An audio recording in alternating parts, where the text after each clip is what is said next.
Hello, I'm the Angry Spork.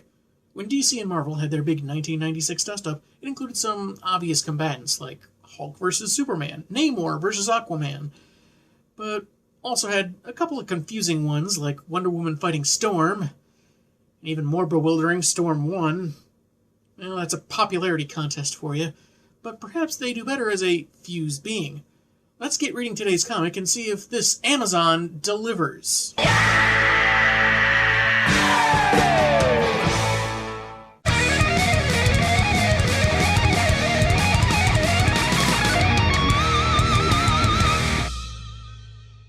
If I could sum the cover up in a single word, it would be appropriate. The main heroine standing on a cliff while summoning rain and lightning while wearing Wonder Woman's costume, but with Storm's classic cloak for effect. Though I imagine the dry cleaning would be pretty pricey for that thing. Written and penciled by John Byrne, with other art duties fulfilled by Terry Austin and Patricia Mulvihill, the first page could be a direct continuation of the cover. The rain, the lightning. She basically jumped off the cliff and went for a fly over the ocean. Narration notes that it had been a calm day moments before, and our heroine knew the day would end in violence and tragedy. Cities would burn. Empires would crumble. Walmart would run out of Oreo cereal! As narration notes her mutant weather abilities, Princess Aurora attempts to control the maelstrom, but something goes wrong. There is in every gust, every blinding flash of lightning, the hand and mind of a vengeful god. Someone didn't pay close enough attention to Morgan Freeman's rider. He insists that someone follow him around at all times with a bowl of peanut butter M&Ms strapped to their heads. This is why we have interns, people. She plunges into the water and is soon greeted by Poseidon, complimenting Wonder Woman's power, even suggesting it's on par with some residents of Mount Olympus. But his power of the ocean is greater. He casts her aside, and she counters with lightning and good old-fashioned Amazon warrior tenacity. Poseidon admits he underestimated her, but promises not to make that mistake again. She's once more overwhelmed by water, reminding her of one fateful day in her childhood. A ship she was on had sunk, and she would have drowned if not for someone coming to her rescue. Ever since, she's retained the fear of drowning. In the present day, Aurora is thrown out of the waters into a mysterious cavern, filled with treasures, gold, and artifacts, concluding this must be the sea god's throne. Or Scrooge McDuck's lake house. Under lake house in this case. Meanwhile... Good thing they put that arrow caption there. Otherwise, I, like most comic book readers, would have just stopped after only half a dozen pages. In a mansion in Baton Rouge, Louisiana, we find two familiar faces clouded with concern. Given the universe we're dealing with, I'd say the familiarity of these two is kind of up for debate. A woman named Angelica is knocking on Aurora's door, wondering if she's home. The other one, called Mother, possibly because she is Angelica's mom, or it's more of a nickname or something, wants her to leave things be, but Angie has been having psychic flashes that are almost never wrong, and is convinced that Ro is in danger. I know there was water, some kind of king. I think Aurora went to find Neptune's crown for Jeffrey Tambor. Either that or I fell asleep watching the SpongeBob movie again. She unlocks the apartment but doesn't find her friend, but instead Diana Prince, freelance, also looking for Aurora, but looking far worse for wear and falls over. The woman in question is pondering why Poseidon dropped her off in his personal junk drawer instead of straight up killing her, then finds a familiar gold statuette. She flashes back to having seen it as a child with her parents, as another man in the room says he thinks the idol is responsible for all the tragedy he'd experienced since retrieving it from the Mediterranean.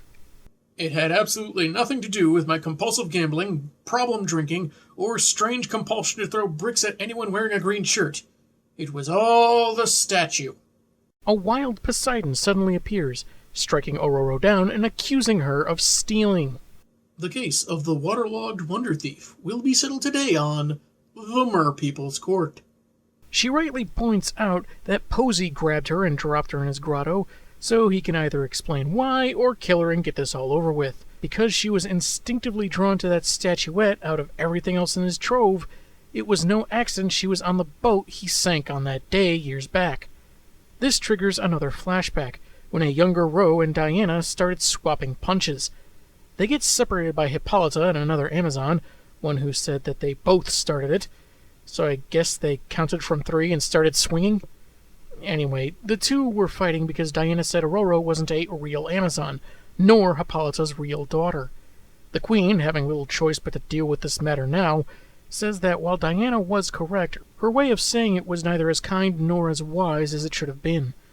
12 years earlier, the Queen and some other Amazons were investigating the sinking vessel, when Hippolyta was drawn into the water.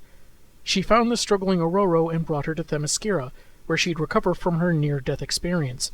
They sensed a great deal of potential power within her, likely what drew their leader in the first place, and it was decided the child would be trained to use that power properly on their island. Since she wore a bracelet that said Aurora, they guessed that was her name.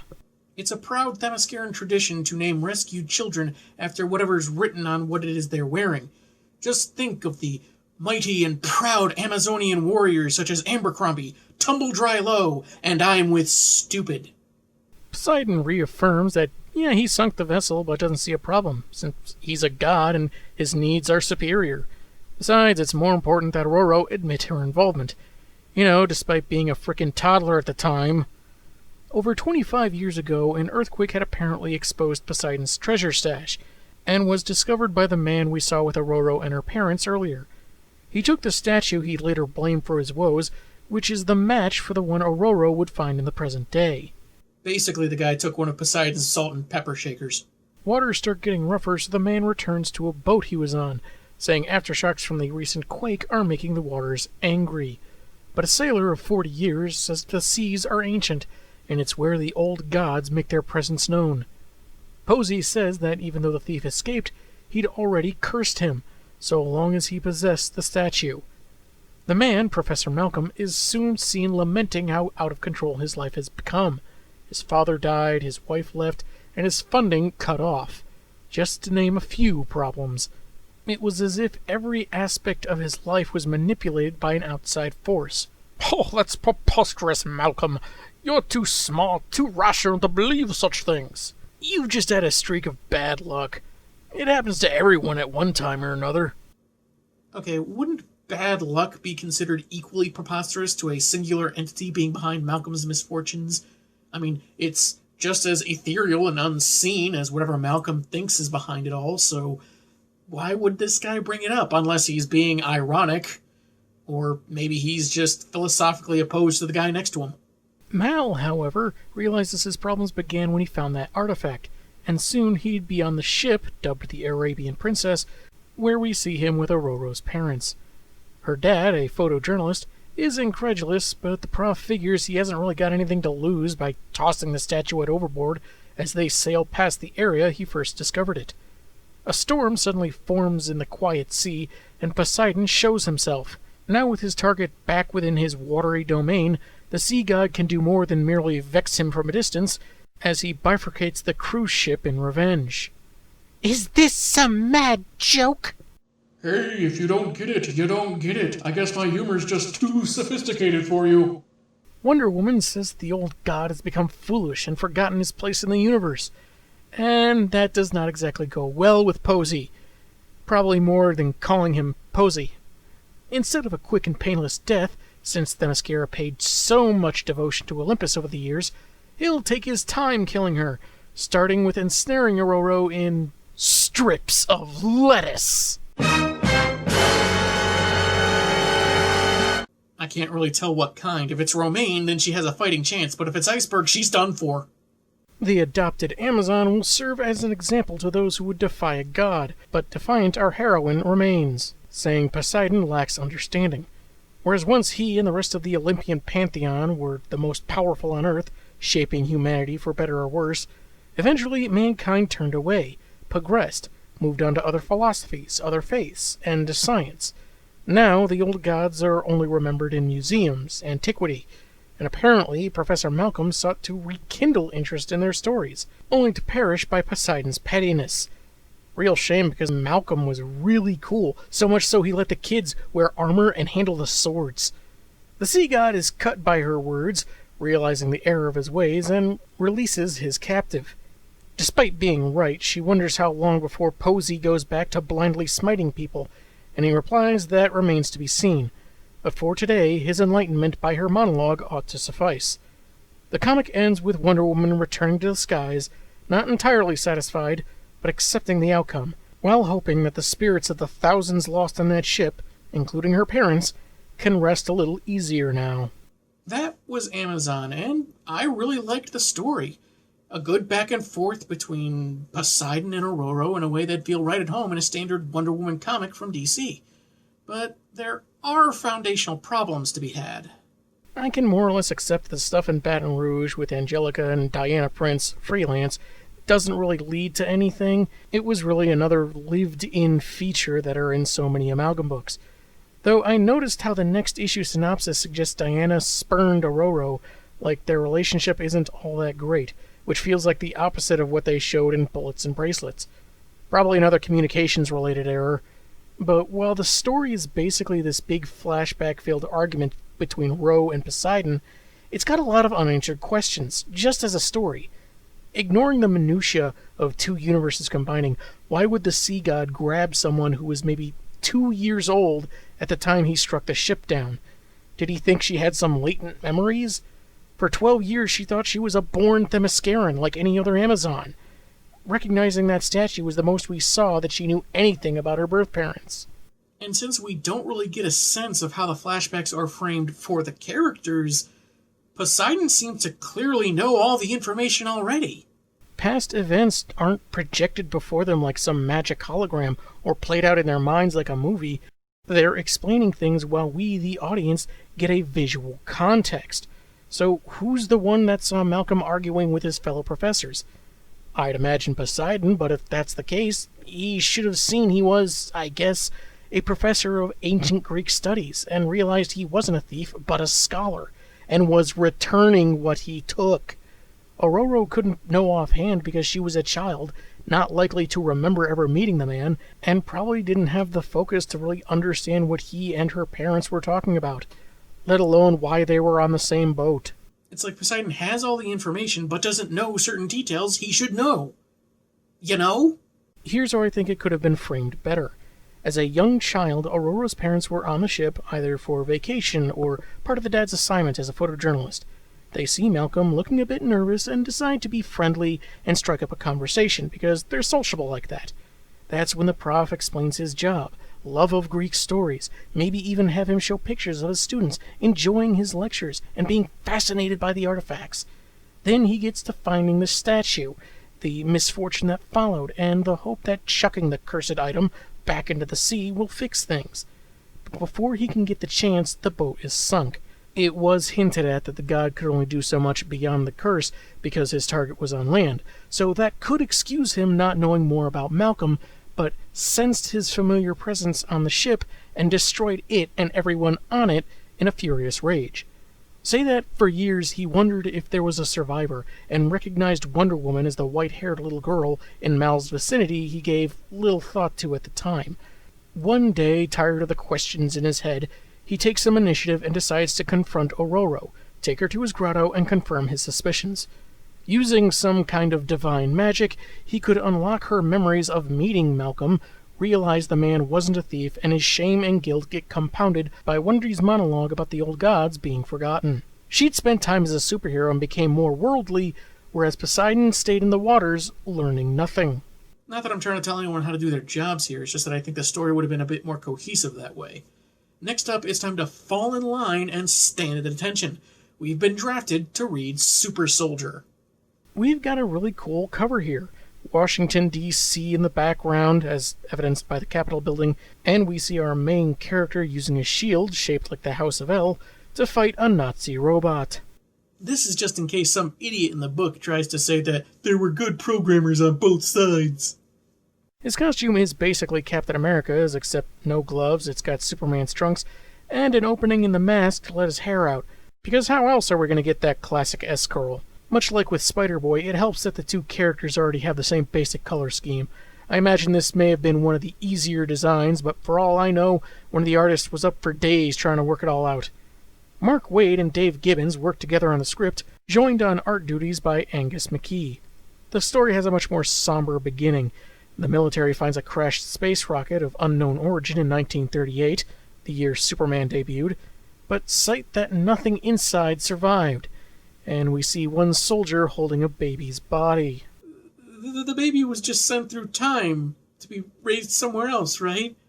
And he's actually now a grown-up that's a master swordsman, and he was a bad guy, then he just decides to be a good guy for no reason, right?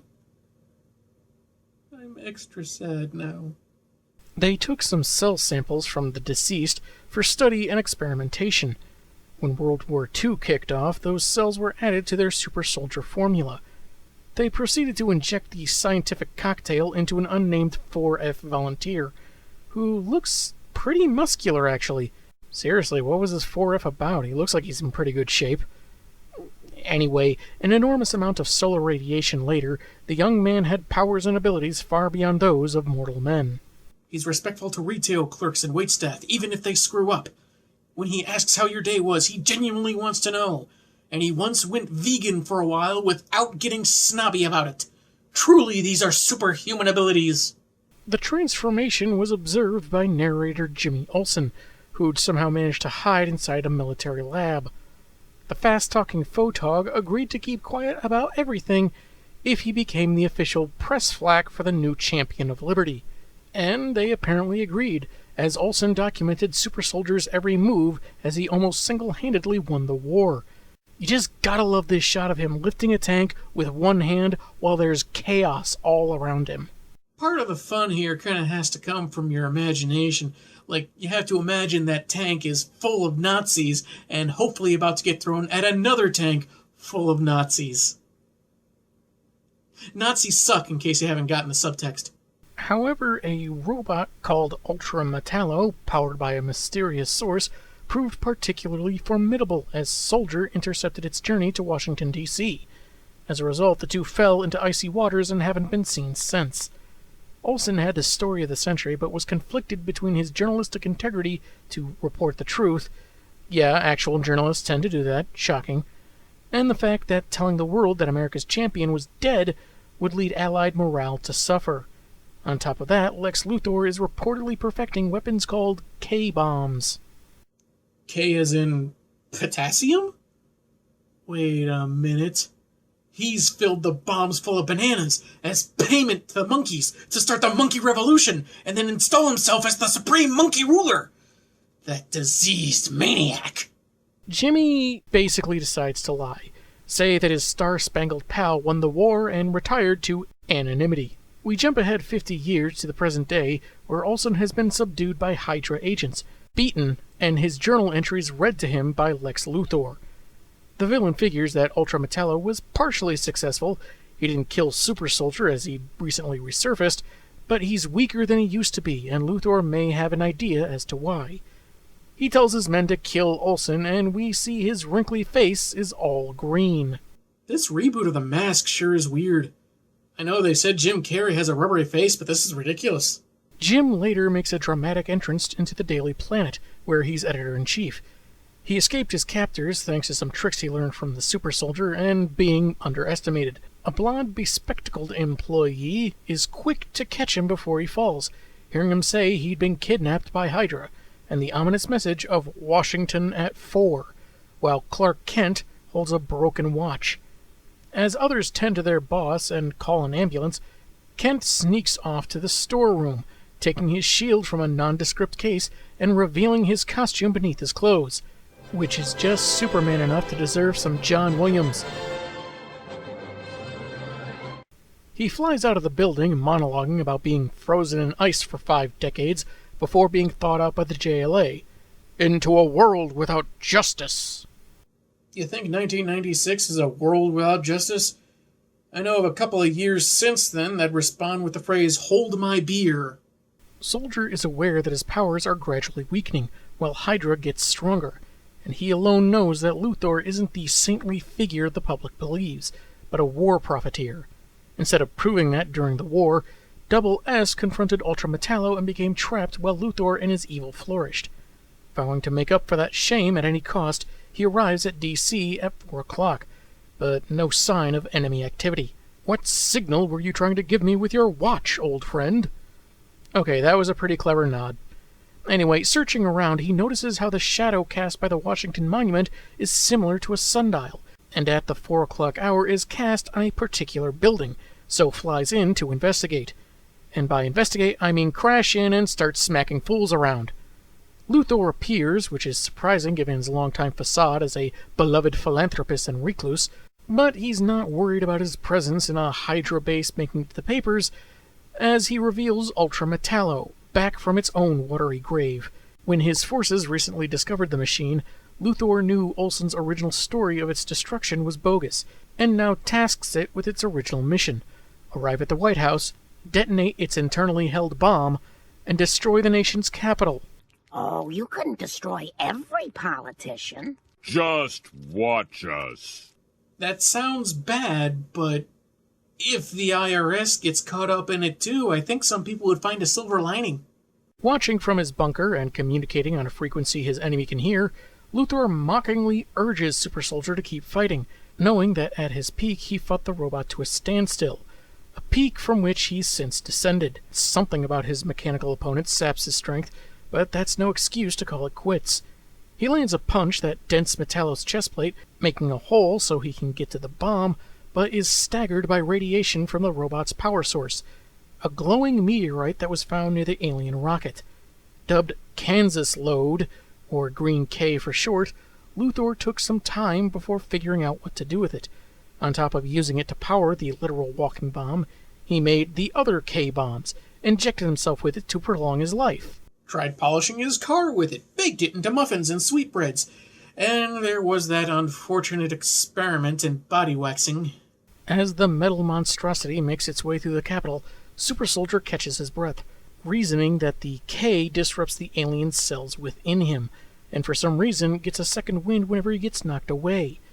Keeping the bomb from exploding not only saves the city, but it'll also implicate Luthor in this terrorist attack, as only he knows the secret of the K-bombs. He attacks Ultra Metallo from behind, but is again knocked back, skipping along the reflecting pool like a stone and stopping at the steps of the Lincoln Memorial, before getting even more radiation.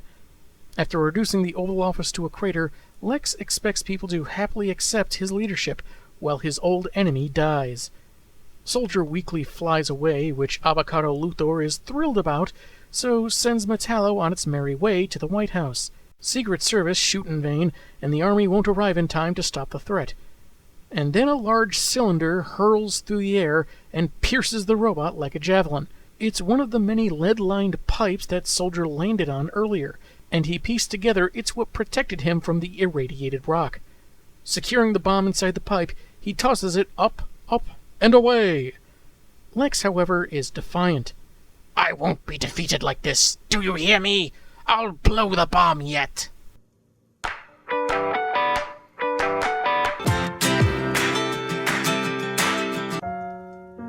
Who's been messing with my doomsday buttons? Before he can follow through, Super Soldier crashes in, presumably too weak to restrain Lex, and then the tube with the bomb crashes in. Apparently he has superhuman ironic timing, too. He takes his foe into custody, and soon enough, Jim Olsen has written up an expose on the war profiteer, having survived his ordeal. Clark Kent gazes out the window, having deduced that the K-bombs dropped in World War II resulted in world-covering radioactivity that only affects him, pondering the long-term effects. Jim asks if he's okay, and he replies with a thumbs up, internally feeling his old partner has redeemed himself for his fabricated story in the past. The comic ends with a flag waving in the background, as Clark is certain that Hydra won't be down long. When they decide to start a new war, Super Soldier will be on the front lines. Though, maybe invest in a lead-lined bodysuit when that happens, Kay? That was Super Soldier, and I really enjoyed it. Olsen's journals chronicling the hero's exploits was a good way to consolidate an origin story as well as involve the villain and connect to his scheme. Even the unintended consequence of the soldier getting weaker is the kind of thing that make for interesting future storytelling. The pacing was good, I liked the art. There isn't a whole lot bad I can say about it, other than we don't get a lot of what Clark Kent is like in this modern era. Luthor doesn't quite look like the Green Skull from the Bruce Wayne comic, and since he had a daughter named Selena Luthor, I figured that they were supposed to be the same guy, but maybe I'm wrong. And through Jimmy's journals, it's implied that he knew Luthor was no good, You gotta imagine that other people in the military and the government knew he was no good, so it leads one to wonder how he amassed such a positive public image. Maybe he had a reality show with a really simplistic catchphrase. It is kind of funny how Luthor said at the beginning that time has a way of eroding lies, and by the end of the story, he's exposed for what he truly is. Next week, we've got a doctor's appointment with the final tale in the first wave of Amalgam Comics. I'm the Angry Spork, and man, have I got issues.